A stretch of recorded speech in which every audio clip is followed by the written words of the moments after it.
नमस्कार, स्वागत है आपका। मैं हूं आपके साथ सुमित गुप्ता। आप देख रहे हैं महारो राजस्थान बुलेटिन की शुरुआत में बात सन सिटी की, जो अब पटरी पर लौट रहा है। आज कर्फ्यू में 2 घंटे की ढील दी गई है। जोधपुर में शांति की ओर बढ़ता जोधपुर। आज 2 घंटे की ढील दी गई है। सुबह 8 बजे से 10 बजे तक कर्फ्यू में ढील दी गई थी। आज 2 घंटे तक डेयरियां खुली, किराना और जरूरी सामानों की दुकानें भी खुली। आमजन के लिए हेल्पलाइन नंबर भी जारी कर दी गई है। हेल्पलाइन नंबर है, नोट कर लीजिए आप, 0291 265 0519 0291 265 0519। ये हेल्पलाइन नंबर जारी किया है। जिसको भी अगर किसी चीज़ की ज़रूरत है, मदद की ज़रूरत है, तो वो इस हेल्पलाइन नंबर पर कॉल कर सकता है। प्रशासनिक मदद की अगर किसी को ज़रूरत है तो वो इस नंबर पर कॉल कर सकता है। आज किराना और ज़रूरी सामानों की दुकानें खुली। 8 बजे से 10 बजे तक डेयरी, किराना, ज़रूरी सामानों की दुकानें आज खुली रही। सुबह 2 घंटे की ढील आज कर्फ्यू में दी गई।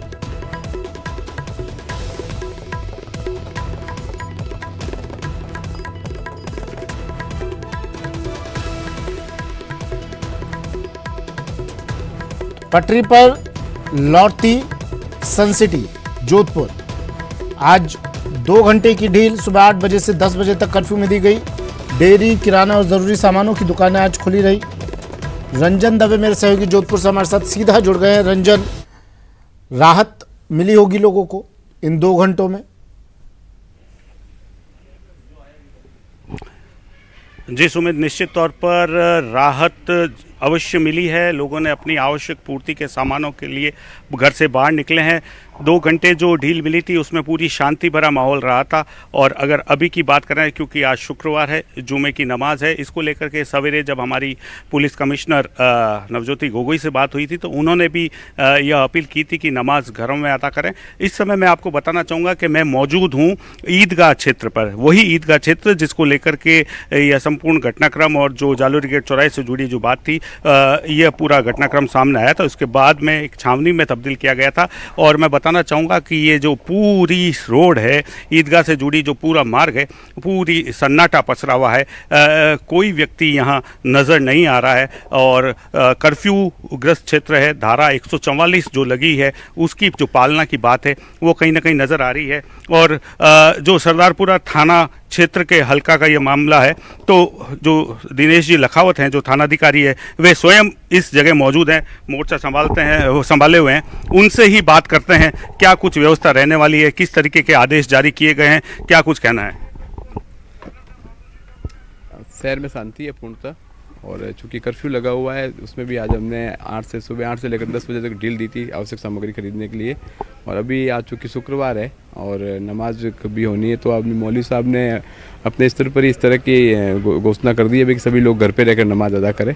और अभी शांति है सब शहर में, पूर्णतः कोई किसी प्रकार की कोई भी घटना, शहर में भी शांति है। और आपने स्वयं ने यहाँ ईदगाह क्षेत्र, जो कि सेंसिटिव जोन के रूप में यहाँ था, आपने मोर्चा संभाल रखा है। अभी क्या नमाज को लेकर के किस तरह की व्यवस्था क्या है? आज चूँकि कर्फ्यू लगा हुआ है तो नमाज घर पर अदा करने की हिदायत दी है सबको मौलवी साहब ने, और उसकी सब पालना भी कर रहे हैं। तो जैसे हालात सामान्य हो जाएंगे उसके बाद में सब कुछ जो भी रहता है हमेशा की तरह वापस शुरू हो जाएगा। जी, निश्चित तौर पर बहुत बहुत धन्यवाद। जैसा कि बताया थानाधिकारी दिनेश जी लखावत ने कि जिस तरीके से हालात हैं, अगर स्थिति सामान्य होती है तो बिल्कुल व्यवस्थित रूप से सब सुचारू व्यवस्था की जाएगी।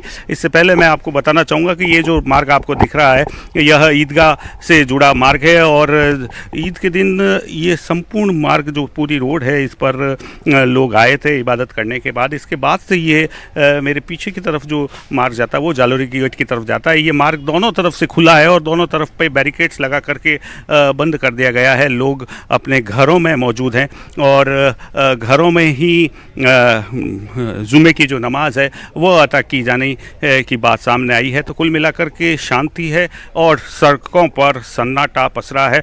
और यही उम्मीद की जा रही है कि आगे भी यह शांति इसी तरह कायम रहे। जी सुमित, आज तक के लिए कर्फ्यू बढ़ाया गया था, क्या इसकी मियाद और भी आगे बढ़ सकती है?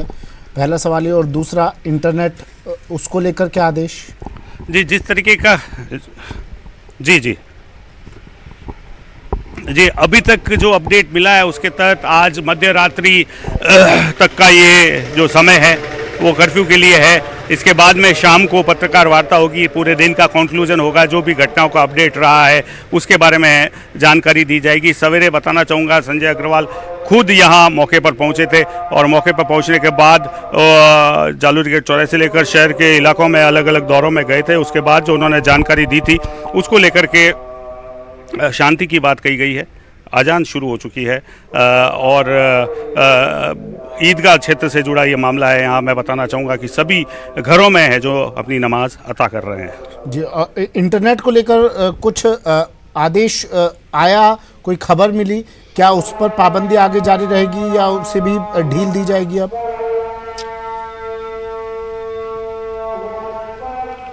जी सुमित, निश्चित तौर पर इंटरनेट को लेकर के भी जिला कलेक्टर से बात की गई थी और संयुक्त प्रेस कॉन्फ्रेंस जो हुई थी जिसमें जिला कलेक्टर और पुलिस कमिश्नर शामिल थे, दोनों से इस बारे में बात की गई थी। तो जो आदेश है वो अनिश्चित काल के लिए किया गया है, यानी कि आगामी आदेश तक स्थगित किया गया है। तो लगातार इस बारे में जब तक कोई आदेश अग्रिम नहीं आते तब तक इंटरनेट सेवाएँ बाधित रहने की बात है। इसके साथ ही साथ कर्फ्यू को लेकर के भी आज मध्य रात्रि 12 बजे तक के लिए कर्फ्यू है, लेकिन स्थिति ऐसा आभास या ऐसा अनुमान लगाया जा सकता है कि छूट जारी रहेगी, लेकिन कर्फ्यू भी लगातार जारी रहने की उम्मीद है। अच्छा रंजन, जो लोग दफ्तर जाने वाले लोग हैं उन लोगों को किस तरह से व्यवस्था की गई है? किसी तरह का कोई पास जारी किया गया होगा उन्हें, कामकाजी लोगों के लिए? जी, लगातार आज कर्फ्यू का चौथा दिन है सुमित, और पुलिस ने मोर्चा संभाल रखा है। शहर के प्रमुख जो मार्ग हैं, जो 10 थाना क्षेत्र से जुड़े मार्ग हैं, उसके अलावा शहर के भीतरी जो मार्ग है वहाँ पुलिस मौजूद है। पुलिस ने यह माकूल बंदोबस्त किया है। उसके साथ ही साथ जिस तरह की सवाल आपने पूछा कि जो आवश्यक सेवाओं से जुड़े लोग हैं उनके लिए किस तरह की व्यवस्था की गई है, तो पासेस जारी किए गए थे, उनके आई कार्ड्स हैं, उनको पासेस के रूप में देखा गया है। इसके अलावा जो विद्यार्थी परीक्षा देने वाले हैं उनके जो प्रवेश पत्र हैं उनको आधार मान करके उनको आने जाने की छूट दी गई है। मीडिया कर्मियों के लिए व्हीकल्स के नंबर के आधारित पास जारी किए गए हैं, यानी कि जो वाहन नंबर आपके अलॉट किए गए हैं आप उसी वाहन के साथ में ट्रैवल कर सकते हैं, स्थानीय स्तर पर आ जा सकते हैं। इसी तरीके से जो आवश्यक सेवाओं से जुड़े हैं, चाहे अस्पताल कर्मी हो, चाहे क्योंकि बच्चों की परीक्षा चल रही है तो परीक्षा से जुड़े जो अध्यापक हैं उन लोगों के लिए आई कार्ड के साथ में मूवमेंट की इजाज़त दी गई है। पूरा शहर अगर कर्फ्यू के हिसाब से बात करें तो 28 थाना जोधपुर में है, जिसमें से 10 थाना क्षेत्र में यह कर्फ्यू है, और शहर करीब करीब 2 भागों में बटा नजर आ रहा है। एक भाग ऐसा है जिसमें करीब कर्फ्यू है, आवाजाही की मनाही है, दूसरा एक बाहर आउटर जो इलाका है वहाँ से लोगों का आवागमन होता है। तो कुल मिलाकर के जो एक हिस्सा है वो पूरी तरीके से दूसरे हिस्से से कटा हुआ प्रतीत हो रहा है। लेकिन इस सब के बीच में ये बात जरूर है कि आज सवेरे जिस समय ढील दी गई थी, लोगों का जो हुजूम था, लोगों से जिस तरह की बात की गई, लोग अपनी आवश्यकता का सामान लेने जरूर आए थे, लेकिन लोगों का ये मानना था कि यह अमन चैन कायम रहना चाहिए। जोधपुर अपनायत का शहर है, जोधपुर की ऐसी परिपाटी कभी नहीं रही जहां हिंसा का कोई स्थान हो। तो आम जन से भी जब बात हुई तो लोगों की भी यही मनोकामना थी कि यह विवाद जल्द से जल्द समाप्त हो, शहर अमन चैन और अपने जीवन जो पटरी पर है। इस बीच एक महत्वपूर्ण बात और है कि जहां व्यापारी वर्ग है उसे काफ़ी नुकसान झेलना पड़ा है। सवेरे जब लोगों ने अपने प्रतिष्ठान खोले तो क्योंकि जिस रात यह बात हुई उसके बाद से अगले दिन से 12 बजे से कर्फ्यू लगा दिया गया था, तो लोगों के सामान ठीक है, शुक्रिया रंजन, तमाम जानकारी के लिए अपडेट आपसे हम लेते रहेंगे। कर्फ्यू में आज 2 घंटे की ढील दी गई, सुबह 8 बजे से 10 बजे तक ये ढील रही, और आज शाम तक ये पता चलेगा कि कर्फ्यू की इस मियाद को आगे बढ़ाया जाता है या फिर आज इस कर्फ्यू को खत्म किया जाएगा। ये आज शाम को इसके बारे में अपडेट दिया जाएगा। बढ़ते अगली खबर की ओर। जयपुर से गई मंत्री स्तरीय कमेटी के सदस्य और एडीजी संजय अग्रवाल ने कर्फ्यू में दी गई ढील के दौरान जालोरी गेट की व्यवस्थाओं का जायजा लिया। उन्होंने कहा कि सरकार लगातार फीडबैक ले रही है। उन्होंने कहा कि 200 से अधिक लोगों को पकड़ा गया है।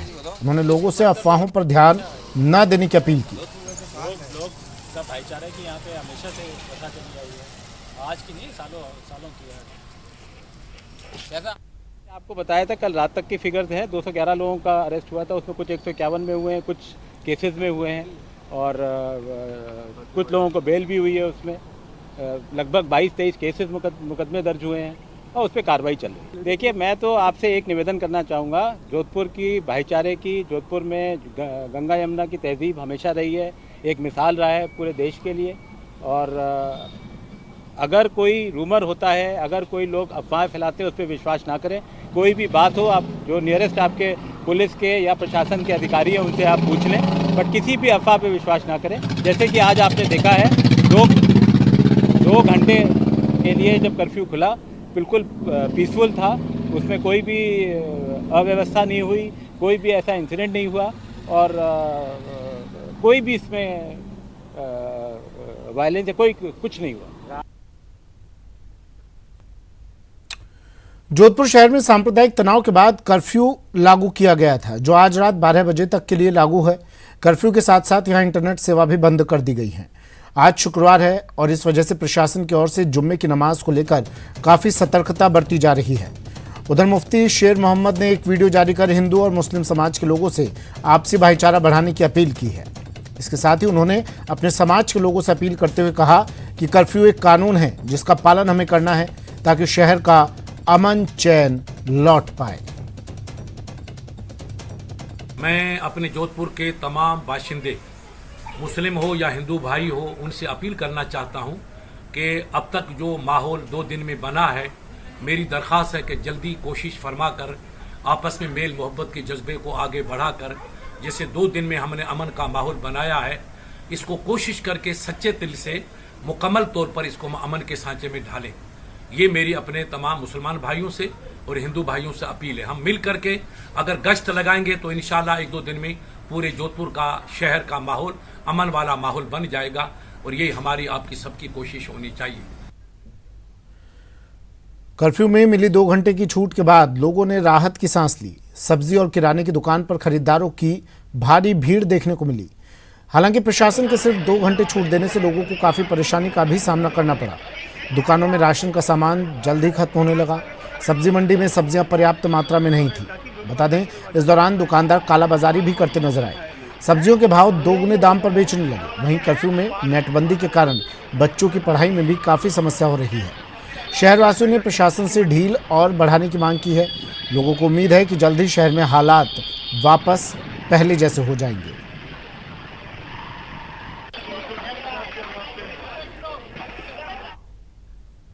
बढ़ते हैं अगली खबर की ओर। बीजेपी प्रदेश अध्यक्ष सतीश पूनिया ने प्रदेश में हुई सांप्रदायिक हिंसा के लिए राज्य सरकार को जिम्मेदार ठहराया है। उन्होंने कहा कि सीएम गहलोत की तुष्टीकरण की नीति के कारण ये सब हुआ। पूनिया ने कहा कि राजस्थान में जिस तरह का तनाव है ये पहले कभी नहीं हुआ। राजस्थान की छवि एक शांतिपूर्ण प्रदेश की थी, लेकिन उसे अपराधों, दंगों की राजधानी में बदल दिया गया है। 7 लाख से ज्यादा एफआईआर दर्ज हुई हैं। राजस्थान में इतने बड़े पैमाने पर एफआईआर दर्ज होने से राजस्थान की शांति को खतरा दिखता है। हमारे साथ राजस्थान भाजपा प्रदेश अध्यक्ष सतीश पूनिया साहब हैं। सर, आपने कहा कि राजस्थान को दंगिस्तान बना दिया गया है, लेकिन अशोक गहलोत ये कह रहे हैं कि दंगा हमने होने नहीं दिया। ना राजगढ़ में हुआ, ना करौली में हुआ, ना जोधपुर में हुआ। इस पर क्या कहेंगे? करौली में तो पूरा जनता ने देखा है और जिस तरीके से पथराव हुआ, पहले सीएलजी की मीटिंग होती है, उसमें शांतिपूर्ण जुलूस की सहमति होती है और उसके बाद आज भी एक लड़का ज़िंदगी और मौत से जयपुर में लड़ रहा है। जो जोधपुर की घटना है लगभग वैसी घटना है, जिसमें बच्ची से छेड़छाड़, दुष्कर्म से लेकर जो लोगों को चोटें पहुंचाई गई, पेट्रोल बम फेंके गए, तलवार लहराई गई।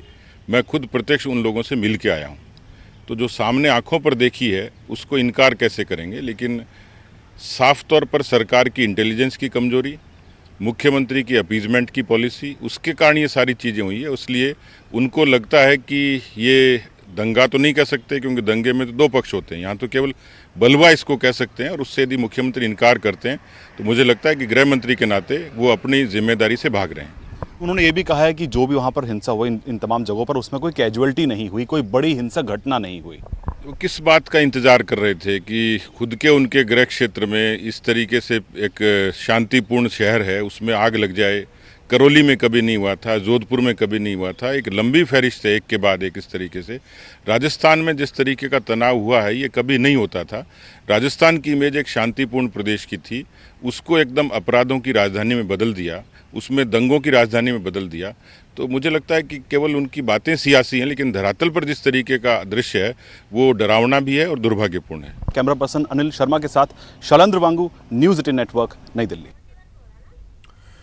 खबर बाड़मेर से है। बाड़मेर में खुदकुशी से सनसनी। एक मां ने अपने 3 बच्चों के साथ अपनी जान दे दी। 3 बच्चों के साथ मां ने टांके में छलांग लगा दी और डूबने से महिला सहित तीनों बच्चों की मौत हो गई।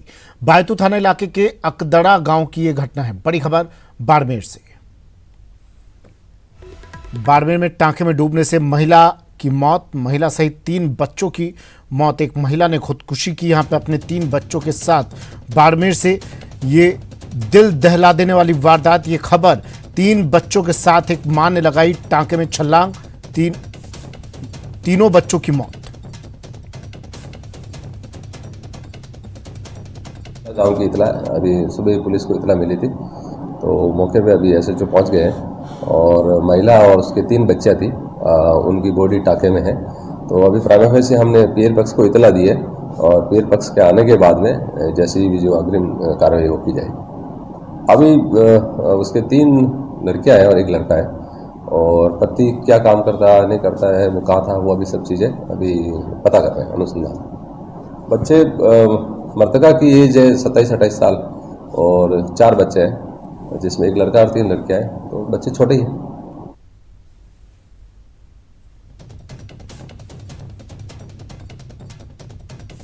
तो एक मां ने अपने 3 बच्चों के साथ टांके में कूदकर आत्महत्या कर ली। 3 बच्चों के साथ टांके में छलांग लगाई, चारों की डूबने से मौत हो गई।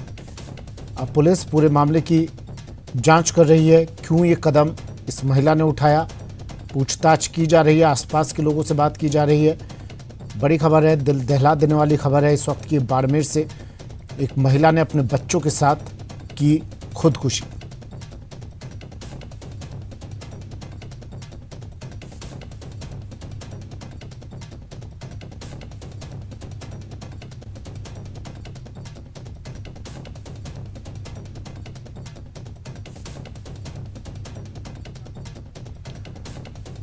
प्रेमदान देथा मेरे सहयोगी हमारे साथ फोनलाइन पर जुड़ गए हैं बाड़मेर से। प्रेमदान, पूरा मामला क्या है, क्या कुछ अब तक जांच में सामने आ पाया, क्यों ये कदम उठाया इस महिला ने?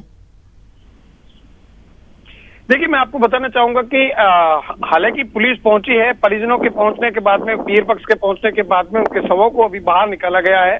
तो जैसे ही परिजन जो पीर पक्ष है उसके द्वारा रिपोर्ट दी जाएगी, उसके आधार पर इस मामले को मामला जांच की जाएगी। लेकिन मैं आपको बताना चाहूंगा कि जो मृतका है उसके 4 औलाद थी, जिसमें 3 लड़कियां थी और 1 बड़ा लड़का था। तो 7 से 8 साल का जो लड़का था उसको छोड़ दिया गया। बाकी 3 जो बच्चियां थी उसके, एक तो 5 साल की थी, 2.5-3 साल की थी, एक छोटी थी। तीनों बच्चियों को लेकर रात को उसने इस तरीके का खौफनाक कदम उठाया और उसके बाद में घटना की जानकारी मिलने के बाद में पुलिस और बाड़मेर के सीओ मौके पर पहुंचे हैं और शवों को अभी पीर पक्ष पहुंचने के बाद में बाहर निकाला गया है।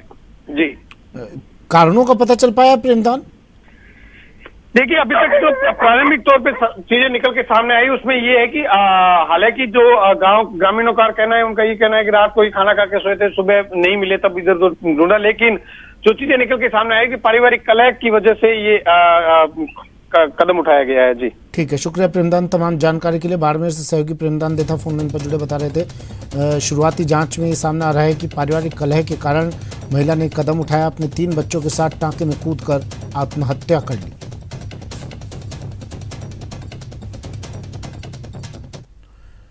और बड़ी खबर है करौली से। करौली में एसीबी ने बड़ी कार्रवाई की है। एसीबी ने एक एएसआई को घूस लेते रंगे हाथों दबोचा है।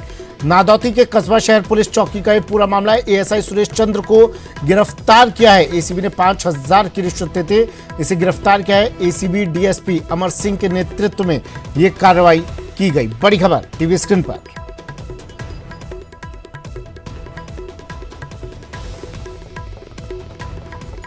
करौली में एसीबी ने बड़ी कार्रवाई की है। एक एएसआई को घूस लेते रंगे हाथों दबोचा। नादौती के कस्बा शहर पुलिस चौकी के एएसआई सुरेश चंद्र को किया गिरफ्तार। 5,000 में इसने सौदा किया था अपनी वर्दी का, अपने ईमान का, और इस रिश्वत लेते 5,000 की इसे रंगे हाथों धर दबोचा।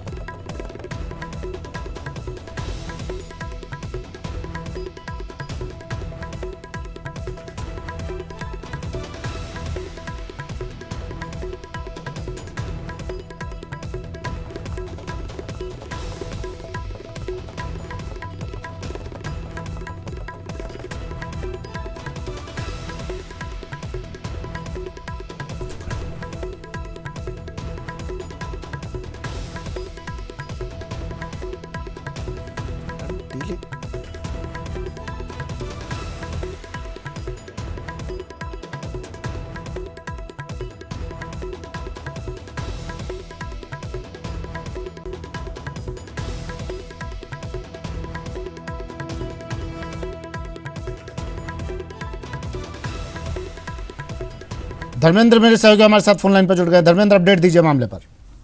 जी, बताना चाहूंगा, देखिए ये एसीबी की कार्रवाई नादौती जो थाना है उसके अंडर काम चौकी है कस्बा शहर, वहाँ पे पुलिस एएसआई है सुरेंद्र चंद, उनको गिरफ्तार किया है।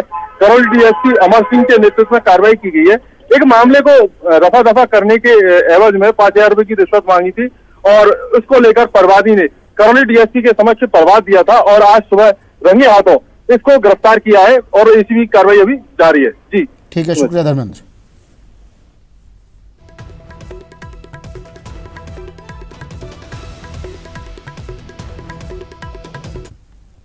खबर बीकानेर से। बीकानेर में दर्दनाक हादसा हुआ। इंदिरा गांधी नहर में 2 युवक डूब गए। बेकाबू होकर इंदिरा गांधी नहर में बाइक गिरी। 2 घंटे की मशक्कत के बाद इनके शव बाहर निकाले गए। गजनेर क्षेत्र के आरडी 837 के पास की ये घटना।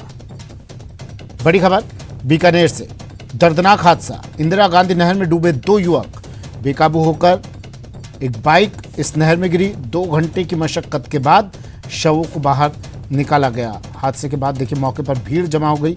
गजनेर क्षेत्र के आरडी 837 के पास की ये घटना है।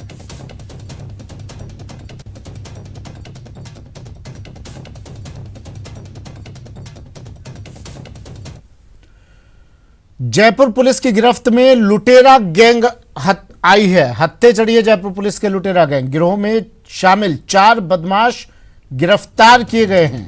करनी विहार डकैती मामले में कार्रवाई की गई है।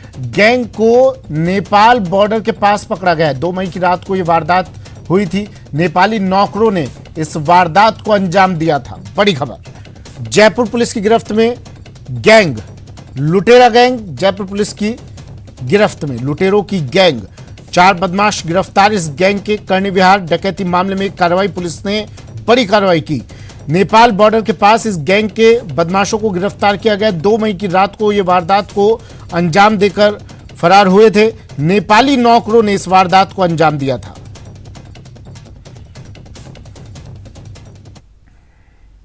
खबर धौलपुर से है। धौलपुर में ट्रांसफार्मर में आग लग गई और इसके बाद बिजली का ट्रांसफार्मर धू कर जल गया। ये देखिए तस्वीरें।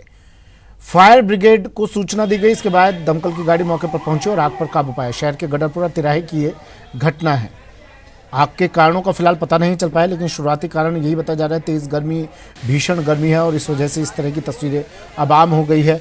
धौलपुर से अभी खबर है, धौलपुर से तस्वीरें हैं। ट्रांसफार्मर में आग लगी और बिजली का ट्रांसफार्मर पूरी तरह जलकर राख हो गया। फायर ब्रिगेड ने आग पर पाया काबू।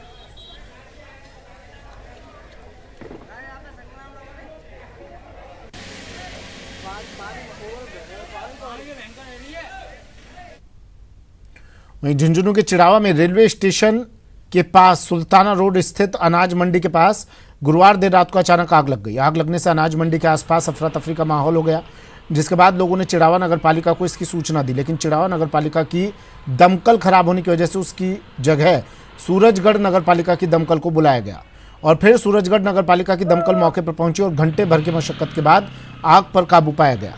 मौके पर मौजूद लोगों ने बताया कि अनाज मंडी के पास घास में अचानक आग की लपटें दिखी, जिसके बाद नगर पालिका को इसकी सूचना दी गई।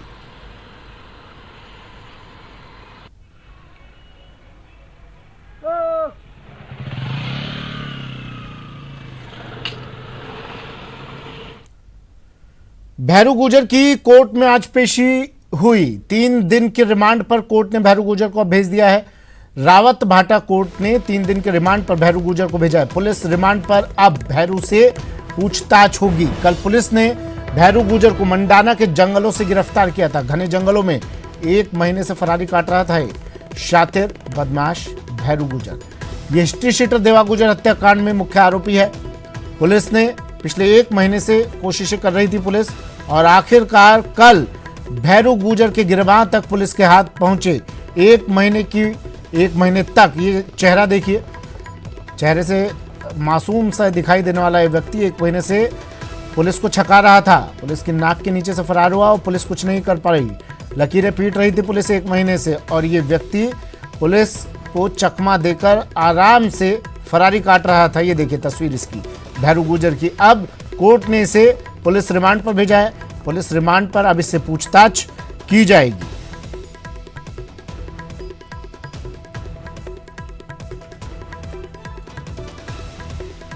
5 लाख की रिश्वत लेते रंगे हाथों गिरफ्तार हुए आरटीयू के वीसी राम अवतार गुप्ता के सरकारी आवास पर एसीबी की टीम ने गुरुवार की देर रात को सर्च ऑपरेशन चलाया। इस ऑपरेशन में 2 एएसपी, 1 डीएसपी, 2 इंस्पेक्टर समेत एसीबी के जवान भी शामिल थे। करीब 10 घंटे के सर्च ऑपरेशन के दौरान एसीबी की टीम को करोड़ों रुपए की संपत्ति और दस्तावेज की जानकारी मिली है, जिसकी एसीबी की टीम अब जांच करने में जुटी हुई है। कोटा एसीबी के एडिशनल एसपी के मुताबिक आरटीयू के वीसी के सरकारी आवास पर सर्च के दौरान 3,74,000 की नकदी, 448 ग्राम सोना, 6.5 किलो चांदी, 79 लाख रुपए के बैलेंस समेत वीसी और उनके परिवार के सदस्यों के 25 बैंक अकाउंट मिले हैं। इसके साथ ही उनके खुद के और उनकी पत्नी समेत अन्य सदस्यों के नाम जयपुर में 11 प्लॉट, 1 मकान और 1 फ्लैट के दस्तावेज भी बरामद किए गए हैं।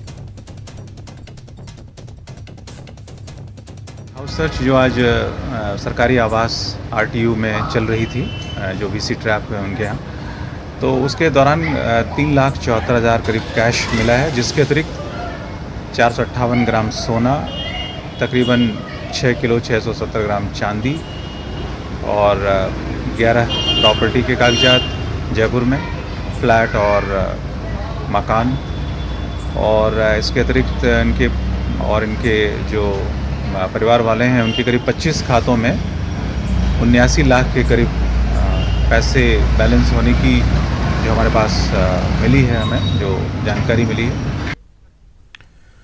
और अब बात अजमेर की, जहां न्यूज 18 राजस्थान के 5 नाबालिग जोड़ों के बाल विवाह की खबर दिखाने के बाद प्रशासन हरकत में आया।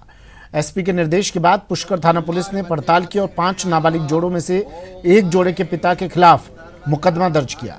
दरअसल 3 मई को अक्षय तृतीया के मौके पर देवनगर गांव में बाल विवाह हुआ था, जिसका वीडियो कल खूब वायरल हुआ था।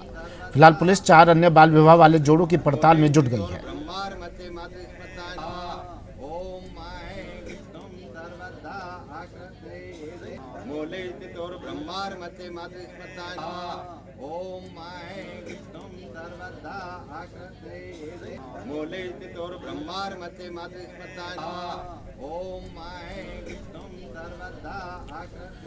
कांग्रेस और बीजेपी के 2 दिग्गज नेताओं का एक वीडियो इन दिनों खूब वायरल हो रहा है और इसकी चर्चा पोखरण में भी खूब हो रही है।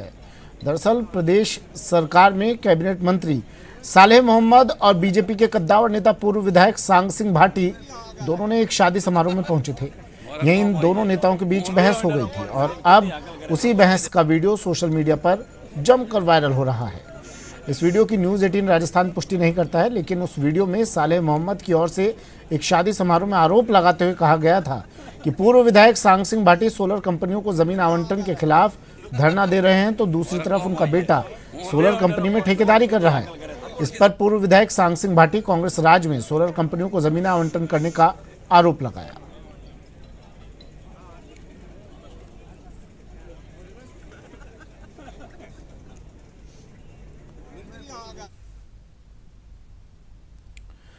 एक और तो पूर्वी राजस्थान नहर परियोजना को लेकर प्रदेश भर में राजनीति हो रही है, वहीं दूसरी ओर पूर्वी राजस्थान में इस परियोजना को राष्ट्रीय परियोजना घोषित करवाने के लिए बड़े स्तर पर जागरूकता अभियान चलाए जा रहे हैं। अब तो शादी के निमंत्रण पत्रों पर भी ईआरसीपी को राष्ट्रीय परियोजना घोषित करवाने के लिए मांग उठने लगी है। दौसा के सोनड़ गांव के रहने वाले रवि सोनड़ नामक युवक की शादी के कार्ड पर भी कुछ ऐसा ही लिखा है। रवि सोनड़ नाम का एक युवक कांग्रेस कार्यकर्ता है और उसकी 9 मई को शादी होने वाली है। रवि का कहना है कि दौसा सहित पूर्वी राजस्थान के 13 जिलों को सिंचाई और पेयजल के लिए पानी मिले। इसी उद्देश्य को ध्यान में रखते हुए उन्होंने अपनी शादी के कार्ड में लिखा है कि पूर्वी राजस्थान नहर परियोजना को राष्ट्रीय परियोजना घोषित करवाने में अपनी भागीदारी निभाएं। ऐसा नहीं है कि दौसा में केवल रवि सोनड़ ने ही अपनी शादी के इस कार्ड में इस तरह का जागरूकता मैसेज आया हो। इससे पहले भी अनेक युवाओं ने इस तरह का जागरूकता का मैसेज देने के लिए शादियों के कार्ड में ईआरसीपी को राष्ट्रीय परियोजना घोषित करवाने की मांग की है। साथ में शादी के निमंत्रण पत्र पर इस तरह का जागरूकता मैसेज छपवाने वाले युवक रवि सोनड़ से भी जब बात की, उन्होंने न्यूज 18 से बात की तो उन्होंने कहा ये सिर्फ जागरूकता फैलाने के लिए एक मैसेज है। राजस्थान की मजबूरी है, ईआरसीपी जरूरी है। ईआरसीपी को लेकर दौसा से जयपुर तक और जयपुर से दिल्ली तक राजनीति हो रही है, लेकिन ये राष्ट्रीय परियोजना घोषित नहीं हो पा रही है। ऐसे में जन जन की जागरूकता के लिए अलग अलग तरीके के माध्यम अपनाए जा रहे हैं। हम आपको एक तरीका बता रहे हैं। जो यहाँ के एक युवा हैं दौसा के रवि सोनाड, इनकी 9 मई को शादी होने जा रही है। इन शादी में इन्होंने एक कार्ड छपवाया है और इस कार्ड में लिखा है ERCP यानी पूर्वी राजस्थान नहर परियोजना को राष्ट्रीय परियोजना घोषित करवाने में अपनी भागीदारी निभाए, इस तरह का इन्होंने संदेश दिया है। और जो कार्ड में जो रूट का एक जो पेज है इसमें भी लिखा गया है कि अपनी भागीदारी निभाए ERCP परियोजना को राष्ट्रीय परियोजना घोषित करवाने में। ऐसे में उद्देश्य एक ही है कि लोग जागरूक हों ताकि यह परियोजना राष्ट्रीय परियोजना घोषित हो। हमारे साथ रवि सोनाड है जो 9 तारीख को दूल्हा बनेंगे।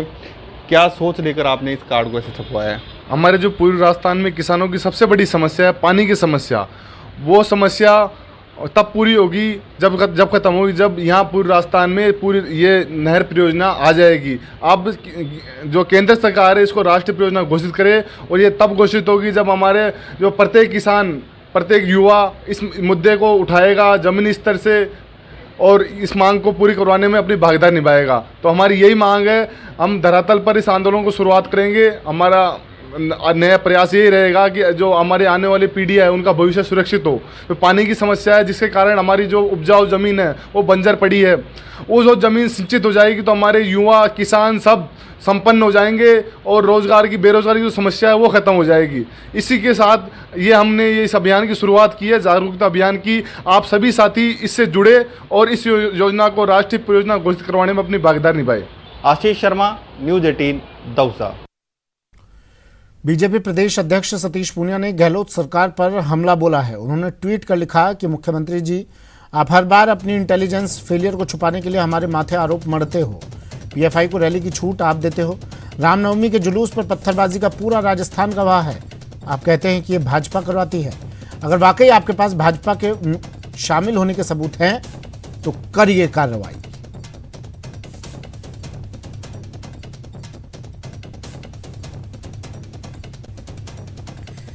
सतीश पूनिया का एक ट्वीट कर उन्होंने सरकार पर, प्रदेश सरकार पर हमला बोला। मुख्यमंत्री को संबोधित करते हुए मुख्यमंत्री अशोक गहलोत को संबोधित करते हुए उन्होंने लिखा कि मुख्यमंत्री जी, आप हर बार इंटेलिजेंस फेलियर को छुपाने के लिए भाजपा पर आरोप मढ़ते हो, हमारे माथे आरोप मढ़ते हो। PFI को रैली की छूट आप देते हो। रामनवमी के जुलूस पर पत्थरबाजी का पूरा राजस्थान गवाह है और आप कहते हो कि ये भाजपा करवाती है।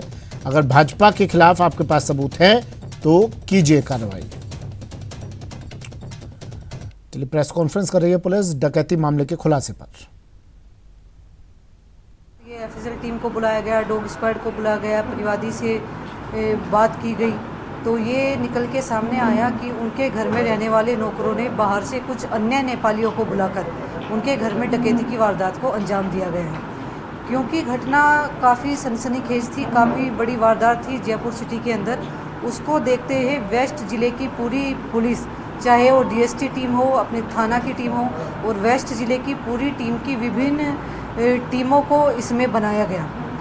कुछ टीमों ने घटना स्थल पर इन्वेस्टिगेशन को शुरू किया, कुछ ने आसपास के CCTV फुटेज देखे, कुछ ने घटना का BTS उठा के वहाँ का जितना भी डाटा एनालिसिस था वो किया गया। इसके अलावा क्योंकि इसमें एक मुख्य बिंदु ये था कि जितने भी नौकर, 5 नौकर इस पीड़ित परिवार के घर पर थे वे सभी नेपाली थे और उन्होंने जितने भी व्यक्तियों को बाहर से बुलाया वो भी नेपाली थे। तो ये संभावना काफ़ी प्रबल थी कि वारदात करने के बाद अपराधी नेपाल भाग सकते हैं, जैसे कि पूर्व की घटनाओं में भी देखने में सामने आया है। उस चीज़ को देखते हुए एक ट्रेडिशनल बॉर्डर जो देखा जाता है कि बहराइच से होकर ये अपराधी नेपाल जाते हैं, वहाँ के लिए टीम तुरंत रवाना कर दी गई। बाकी नेपाल में कौन कौन से एंट्री पॉइंट्स हो सकते हैं उसके लिए पूरे मैप की स्टडी की गई और ऐसे पॉइंट्स छांटे गए जहाँ से इंडिया से नेपाल में जाने के एंट्री है। ऐसे 4 पॉइंट्स को छांटकर वहाँ पर अलग अलग स्पेशल टीम्स को रवाना किया गया और इस टीम को बनाने में, इस भौगोलिक मैप को स्टडी करने में और इस टीम की स्विफ्टली वहाँ पर मूवमेंट करने में इतना एक्सट्रीम प्रोफेशनलिज्म का मुजाहरा वेस्ट पुलिस ने किया है कि मॉर्निंग में बॉर्डर, नेपाल बॉर्डर ओपन होने से पहले ही हमारी टीम सारे बॉर्डर्स पर पहुँच गई थी। वहाँ पर लोकल पुलिस से समन्वय स्थापित किया गया, उनके उच्च अधिकारियों से समन्वय स्थापित किया गया लोकल पुलिस की सहायता, एसएसबी टीम जो बॉर्डर सुरक्षा में पैरामिलिट्री फोर्सेज होते हैं उनके साथ में भी समन्वय स्थापित करके वहाँ पर नाकाबंदी शुरू की गई। पूरे के पूरे, क्योंकि इसमें मल्टीपल टीम्स जो जयपुर के अंदर काम कर रही थी और मल्टीपल टीम्स जो कि बॉर्डर पर नाकाबंदी कर रही थी, उनके बीच में इंफॉर्मेशन का फ्लो स्मूथली हो, टाइमली हो, उस चीज़ को कोऑर्डिनेट करने के लिए एडिशनल डीसीपी वेस्ट ने सारी टीम के सुपरविजन का कार्य संभाला हुआ था। इस त्वरित कार्रवाई का परिणाम ये हुआ कि 3 आरोपियों को नाकाबंदी में हमारे वेस्ट ज़िले के सब इंस्पेक्टर राजेश ने नाकाबंदी के दौरान लखीमपुर खेरी में गोरी फंटा बॉर्डर पर 3 अपराधियों को पकड़ा। उनको वहीं पर डिटेन किया गया, उनके पास से डकैती का माल बरामद किया गया। उनको डिटेन करने की कार्रवाई में काफ़ी प्रोफेशनलिज्म का मुजाहिरा इन्होंने किया वहाँ पर, क्योंकि वो पूरा का पूरा रास्ता काफ़ी दुर्गम था, जंगल के होके गुजर रहा था। एक तरफ उसमें खाई थी और दूसरी तरफ से रोड इतना टूटा हुआ था कि 20 की स्पीड से भी वहाँ पर गाड़ी चलाना काफ़ी मुश्किल था। जब इन्होंने गाड़ी को ओवरटेक करने की कोशिश की तो अपराधियों ने गाड़ी को वहाँ पे काफ़ी स्पीड में भगाना शुरू कर दिया। इन्होंने ओवरटेक करके गाड़ी को रोका। दूसरी तरफ खाई होने की वजह से हमारी टीम के मेंबर्स की भी जान जोखिम में हो सकती थी। उसके बावजूद भी उन्होंने, टीम में टोटल 4 ही लोग थे ड्राइवर समेत, उसके उपरांत भी उस गाड़ी का इन्होंने पीछा किया, उसको डिटेन किया और टोटल 5 अपराधी जो उस गाड़ी में थे उनमें से 3 को इन्होंने डिटेन किया। और चोरी डकैती का माल जिस बैग में उन्होंने रखा हुआ था, जो उनके कब्जे में था, जो उन्होंने भागते समय जंगल में फेंक दिया था, उसको भी उन्होंने ढूंढा और उसको बरामद किया। उस टीम ने लोकल पुलिस की मदद से उसको थाने पर लेके गई, उनको इंटरोगेट किया। उनके इनपुट से इनके बाकी के अन्य साथी को दूसरी टीम के प्रभारी रविंदर सिंह इंस्पेक्टर SHO भांकरोटा की टीम ने उनको कुंडली से गिरफ्तार किया और उसके पास से भी डकैती का माल बरामद किया। इन सभी से इंटरोगेशन में ये पूरी वारदात इस तरीके से निकल के सामने आई है कि इस पूरी वारदात की कॉन्स्पिरेसी नेपाल में की गई थी और इस पूरी वारदात का जो मुख्य सूत्रधार है वो रंजीत थापा है। ये नेपाल में ही कोई ढाबा वहाँ पर चलाता है और इस पूरी वारदात को फाइनेंस भी रंजीत थापा ने किया है। रंजीत थापा के पड़ोसी में एक हरीश नाम का व्यक्ति है जो पिछले 10 सालों से, जिसका जयपुर में आना जाना है, यहाँ पर बहुत से लोकल्स को नौकर की सप्लाई हरीश करता है। हरीश से जब उसकी बातचीत हुई किसी बड़ी वारदात को चलिए वक्त एक ब्रेक का है, जल्द हाजिर होंगे।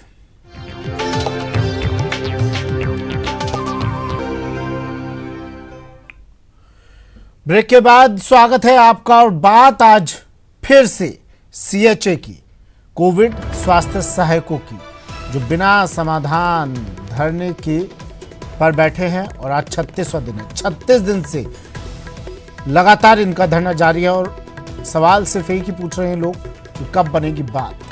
शहीद स्मारक पर CHA डटे हुए हैं। शहीद स्मारक पर कोविड स्वास्थ्य सहायकों का धरना लगातार जारी है। महापंचायत की तैयारियों में अब ये लोग जुट गए हैं। सौरभ गृहस्थी मेरे सहयोगी सीधा हमारे साथ जुड़ गए हैं CHA जहां पर धरना दे रहे हैं शहीद स्मारक से। सौरभ, 36वां दिन लेकिन बात अब तक नहीं बनी है। उम्मीद की कोई किरण नजर नहीं आती है, लेकिन ये लोग अब अपनी रणनीति में बदलाव ला रहे हैं। क्या किसी तरह का कोई आश्वासन, क्या अब किसी तरह के नेताओं के आने का सिलसिला फिर शुरू हुआ? कुछ मुलाकातों का दौर शुरू हुआ?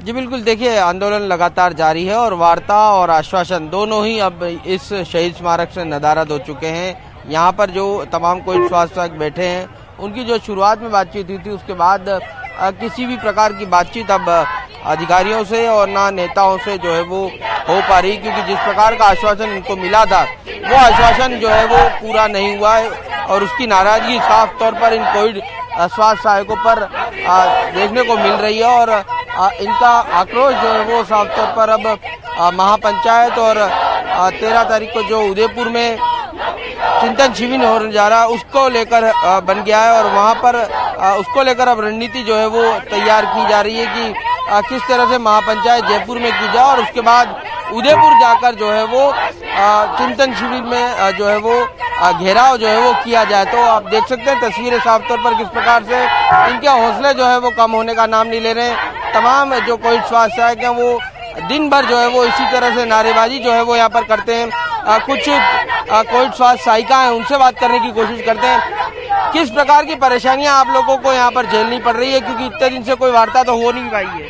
हम यहाँ से 36 दिन हो गए यहाँ पे बैठे हैं। हमको हमारा लगातार वेट कम हो रहा है, बीमार हो रहे हैं। हर रोज हम दवाई लेके बैठ रहे हैं यहाँ पे और सरकार हमारी कोई सुध नहीं ले रही। हमने कोरोना के अंदर इतना अच्छा काम किया और सरकार अभी भी नहीं सुन रही कि हमारे मरने के बाद हमारी सुध लेगी। हमारे घर वाले भी परेशान हो रहे हैं हमारी वजह से, क्योंकि हम यहाँ पे रोज लगातार बीमार हो रहे हैं, तबीयत खराब हो रही है, वेट लगातार कम हो रहा है और सरकार हमारी कोई सुध नहीं ले रही है।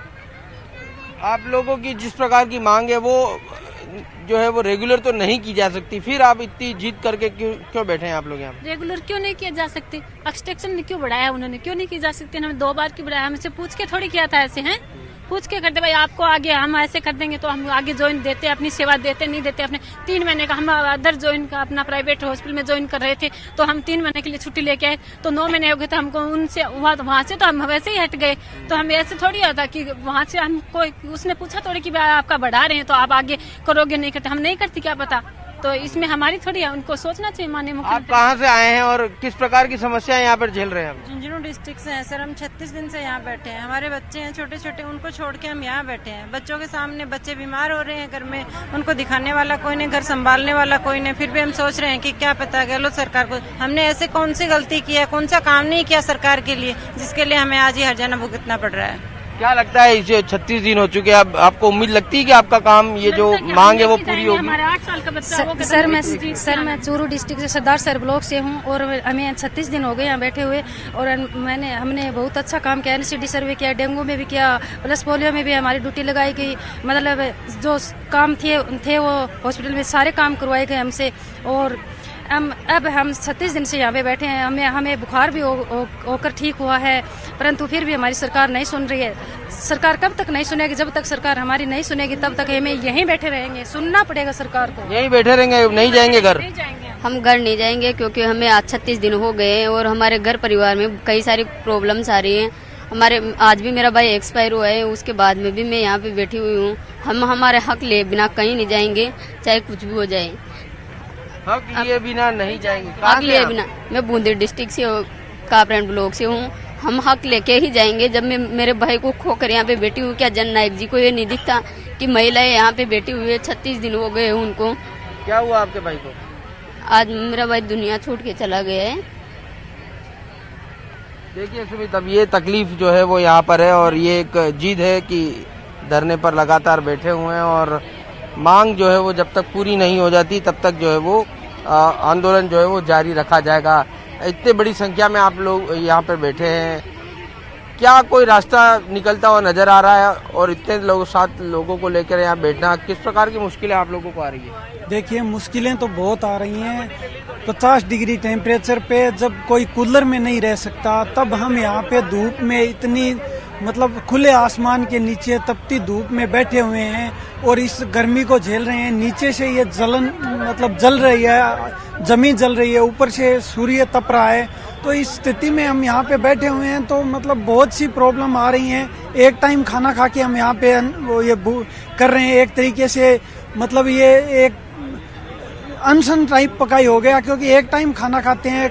कभी भी हम यहाँ पे 2 टाइम खाना नहीं खाते, एक टाइम खाना खा के रह रहे हैं इतनी गर्मी में। बहुत सारी दिक्कतें आ रही होगी, क्यों बता रहे हैं कि कई लोगों का वेट लॉस हुआ है। हाँ, वेट लॉस लगभग 6 से 7 किलो प्रत्येक व्यक्ति का वेट लॉस हो रहा है। और हमारी बहनों की तबीयत लगभग 50 से 60 बहनें SMS हॉस्पिटल में चली गई और डिहाइड्रेशन का प्रत्येक व्यक्ति यहाँ पे CHA जो डिहाइड्रेशन का शिकार है। हम हर कोशिश कर रहे हैं। ठीक है सौरभ, नजर आप बनाए रखिएगा, अपडेट आपसे लेते रहेंगे। वक्त एक ब्रेक का है, जल्द हाजिर होंगे।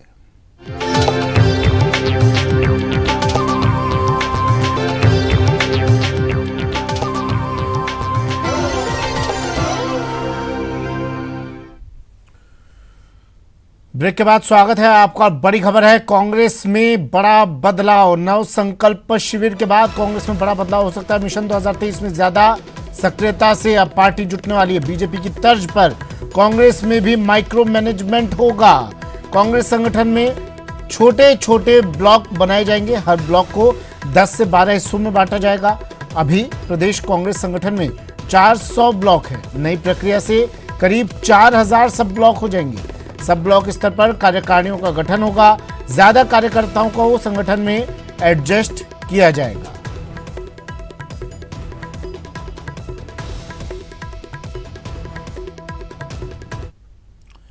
चलिए, बुलेटिन में फिलहाल इतना ही। चलते चलते क्रिप्टो की समझ।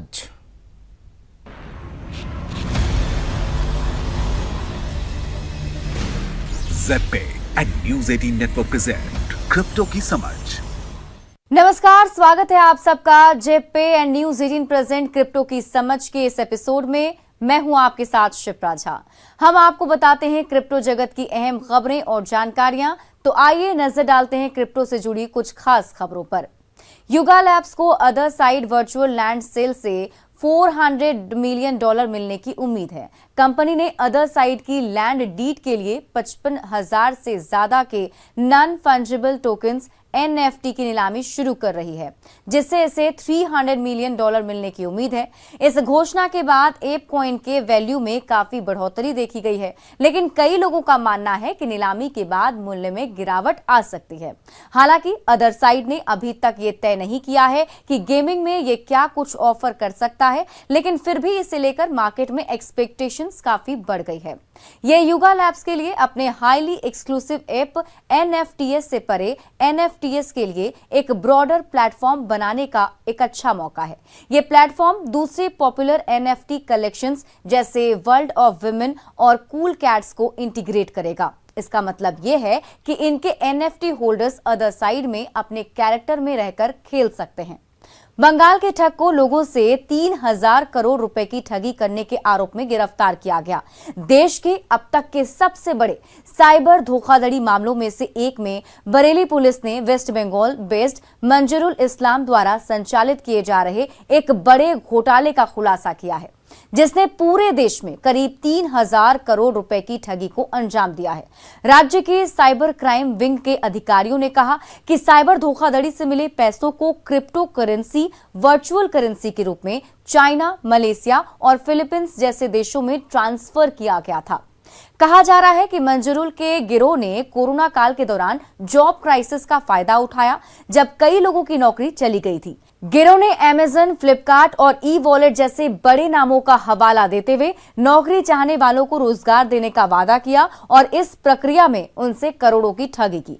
लखनऊ में साइबर क्राइम हेडक्वार्टर्स ने कहा कि आरोपी को अक्टूबर 2021 में बरेली में एक महिला के साथ 2.1 लाख रुपए की धोखाधड़ी के मामले में गिरफ्तार किया गया था। पीड़ित को एक ऑनलाइन पार्ट टाइम जॉब का विज्ञापन मिला, फिर एक व्हाट्सएप नंबर की तरफ से डायरेक्ट किया गया और लिंक क्लिक करने के बाद एक ऐप पर लैंड करवाया गया। यहां पर विक्टिम से $100 के फी के साथ जॉब के लिए रजिस्ट्रेशन करने के लिए लिंक क्लिक करने के इंस्ट्रक्शंस दिए गए। इसकी एवज में उन्हें $200 देने का वादा भी किया गया और उनके लिए एक ई-वॉलेट क्रिएट भी किया गया। महिला उस पर इन्वेस्ट करती रही और 2 लाख रुपए की ठगी का शिकार हो गई। फ्रॉडर्स ने ऐसे बल्क मैसेजेस भेजकर देश के लाखों लोगों को अपना शिकार बनाया। माना जा रहा है कि ठगी के पैसों को ई-वॉलेट बनाकर क्रिप्टो करेंसी में कन्वर्ट कर दिया गया। रारी कैपिटल और फी प्रोटोकॉल के लेंडिंग पूल्स हैक होने से $80 मिलियन का नुकसान हुआ है। रारी कैपिटल और फी प्रोटोकॉल से संबंधित लेंडिंग पूल्स डेफी हैक के नए शिकार हैं। वू ब्लॉकचेन की टीम के अनुसार 2 प्रोटोकॉल से संबंधित मल्टीपल पूल्स पर हमला किया गया है। इससे $80 मिलियन से ज्यादा का नुकसान हुआ। फी प्रोटोकॉल की टीम ने अटैक की खबर को कंफर्म किया है। उन्होंने तो ये तक ऑफर दे डाला कि अगर अटैकर्स ने उन्हें ये बताए कि सिस्टम में कहां कमी है तो वे बिना कोई सवाल पूछे उन्हें $10 मिलियन देंगे। ये $10 मिलियन बचे हुए यूजर्स फंड वापस करने के लिए भी एक्सप्लॉइटर्स को दिए जाएंगे।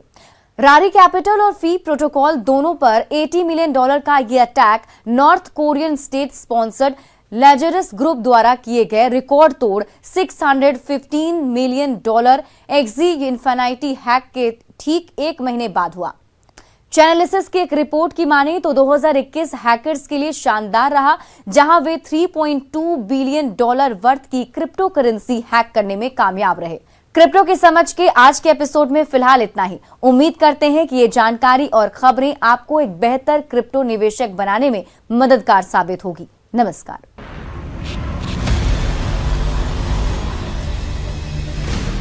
ZPay and News 18 Network present crypto की समझ।